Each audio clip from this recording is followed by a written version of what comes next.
And hip hop started getting popular in Quebec. But here's the thing, they were all black faces. And Quebec was like, I don't know, kids are starting to like this, put posters on their walls, we're not too sure.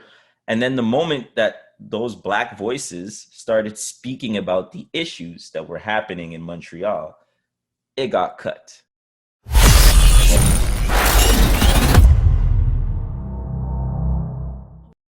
So, now we had this Black Lives Matter.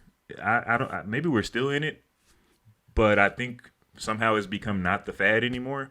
But it seemed like the dance community grasped onto this real hard. It was like everybody, Black Lives Matter, Black Lives Matter, Black Lives Matter. Now, what's your opinion on the Black Lives Matter movement as an It's organization, as a movement? Everything except for a hashtag, because as a hashtag, it makes perfect sense.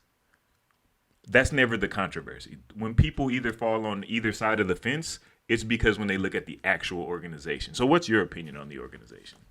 so maybe I have to give a little preface to people to understand where I'm coming from. I'm someone that reads a lot and that looks at what's happened before. I just don't jump in and be like, okay, what's happening? To me, off the bat, just the tagline Black Lives Matter doesn't make sense to me.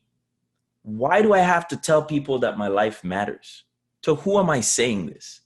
I come from a generation that's people who've taught me about the Black Panthers, fight the power, EPMD.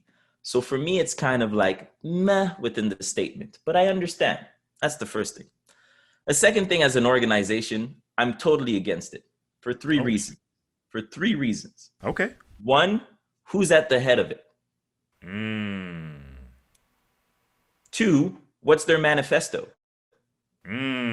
Before you even get to three, I think a lot of the people, because when you talk about the manifesto, I would like to know, as with all the people that put up the Black Lives Matter hashtag, whether right, wrong, indifferent, how many of them have actually went to their website and read what the movement is about?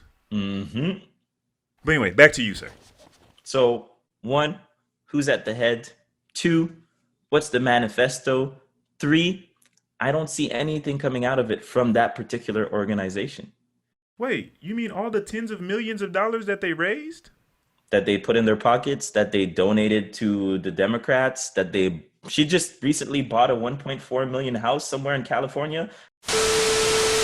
One of the leaders of the Black Lives Matter organization, who calls herself a trained Marxist, is now being called a fraud after property records showed Patrice Cullors shelled out millions of dollars on 4 luxury homes, one of them in Los Angeles' exclusive 88% white Topanga Canyon.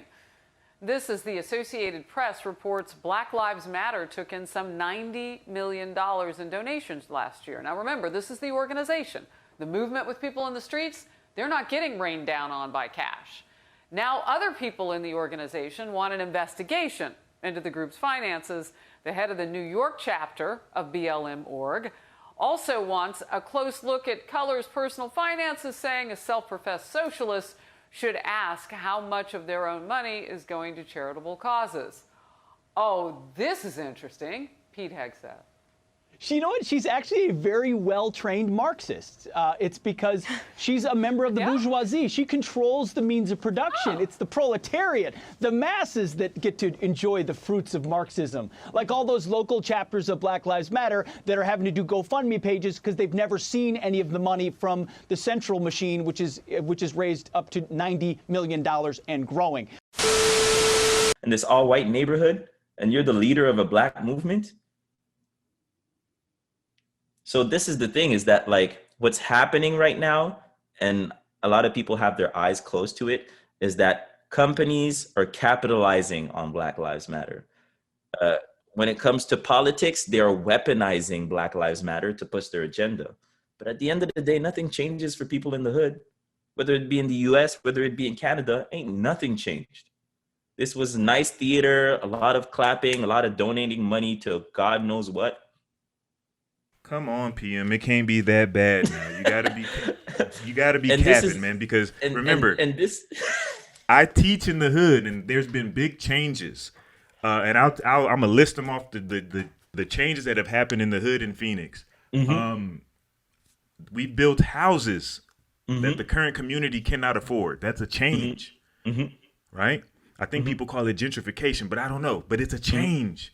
I've seen that, I've seen families being pushed farther west because now the rent is too high. That is a change. So you can't tell me ain't been no change, PM. Come on now. So this is the thing. Change from my perspective. Change that I can call positive. We have Starbucks now. No, ain't no black person wants Starbucks in their neighborhood. And this is one thing that people have to realize. What black people are looking for themselves, what we find aesthetically pleasing, and the things that we're into are not necessarily the things that society wants to give us. It's a question now of transfer of power. And we're not even asking for transfer of power so we can decide for other people. We're asking for ourselves. You know how many black organizations are not led by black people? The I know one of them. The NCAA just got their first black chair, if I'm not mistaken, a couple of NAACP. NAACP, yeah, got their first black either like executive or chair like this year. And you know why? NAACP. You know why? And it goes to the problem. They've had to have like white chairs because black people aren't allowed to lead these organizations and have the access needed to make these organizations thrive. And that's another reason why the NAACP for decades now has been off their square for what they should have been representing. And they became this other thing. You know what I'm saying? But yeah. And it's once again, it's like there's this big fear in the world that if you give power to black people, they will do to others as was done to them. But they don't understand that we don't give two about what other people want to do. As long as we can do our thing and be left alone, like if you're looking at terrorist acts, you don't have black people running around killing white people.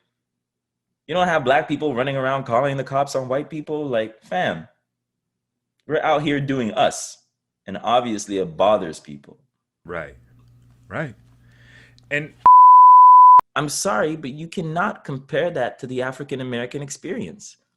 It's false comparisons, false narratives, and that's dangerous because people are not doing their research and they're just looking to whatever looks like suffering. It becomes the suffering Olympics. Doesn't work. Who's going to get the gold? Exactly. Suffering Olympics. That is funny. And what's crazy about that is that